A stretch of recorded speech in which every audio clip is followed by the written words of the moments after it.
Now, there's some history to this case. It began certainly back in 2016. There's a previous case where, recorded case, where Mr. Adamson, who was the chair of APY Incorporated, had some issues with board members and another member of APY. These issues were around board members not respecting his wishes, making allegedly defamatory comments, orchestrating events to prevent a quorum, disputes about interpretation of the APY Act, these sorts of things. And according to the decision, the initial decision, this went to conciliation in December 2016. There was a statement of recommendations made between the parties, and then allegedly those recommendations weren't enacted.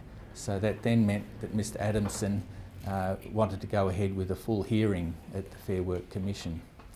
So this hearing then came about in 19 May 2017. So already there's a long period, as you can imagine, from at least December 2016 to May 2017.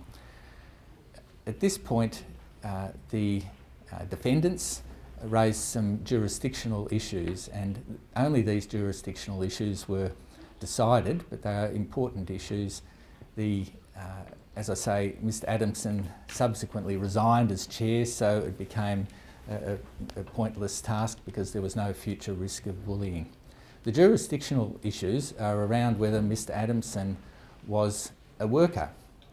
As a chair of a not-for-profit or as a charity, was he a worker for the purposes of the Fair Work Act and associated acts? So the Fair Work Commission looked at this issue, and it's a publicly available decision. But they came to the conclusion that yes, indeed, Mr. Adamson was a worker for the purposes of lodging a stop bullying order. Now, there are specific circumstances in this, but I think they can apply to other board members. Basically, they found that Mr. Adamson wasn't an employee. He was, of course, appointed, nominated as chair, the usual processes. The fact that he was actually receiving a fee for being a director and a generous car allowance was neither here nor there. It tended to suggest perhaps that he could be subject to direction, but it didn't matter because, as you might be aware, you can be a volunteer and still be able to lodge stop bullying orders in certain cases. But they did find that Mr. Adamson was subject to direction from the board. He had certain duties. He needed to travel out and talk to members of the APY community. He needed to undertake certain other activities on behalf of APY Incorporated.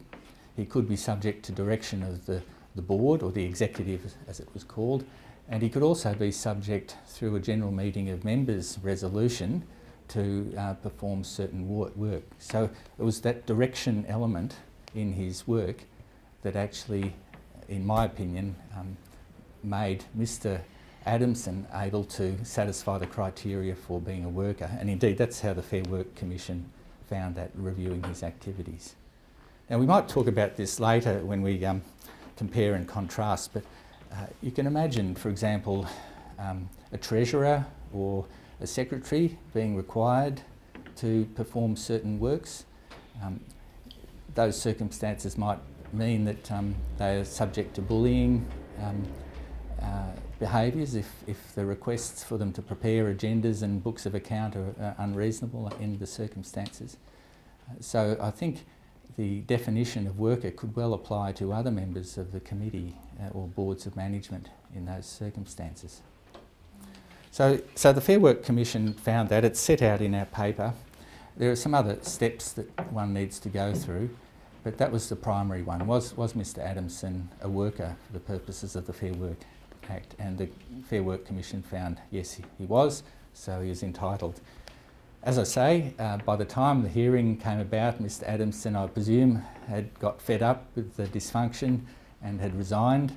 And another step in the process before you can actually apply for a stop bullying order is to show that there's a risk of future bullying. And because he had resigned, the Fair Work Commission said, well, there's no future risk, at least very incidentally, he might bump into somebody in the corridor, but there's no future risk because of he's left his position.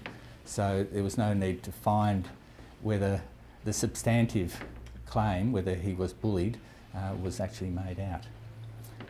There's some problems, and we'll talk about this perhaps in a moment, but the Fair Work Commission did find that he hadn't actually lodged particulars of the claim. He hadn't actually said what is it that the alleged perpetrators had actually done, other than very general things about defaming him and preventing him from discharging his duties.